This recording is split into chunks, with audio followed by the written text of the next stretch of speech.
Алматы проводит рейдовые мероприятия по выявлению фактов курения кальянов в общественных местах и продажи алкогольных напитков в неустановленное время.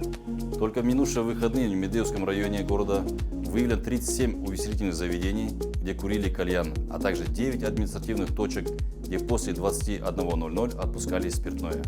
В отношении правонарушителей собраны материалы по статье 441 и 200 Кодекса Республики Казахстан об административных правонарушениях. Вместе с тем, стоит отметить, что при разработке плана рейдовых мероприятий были приняты во внимание сигналы горожан и провели анализ совершения на указанных участках каких-либо правонарушений. В целом, локальная отработка в мегаполисе проводится повсеместно.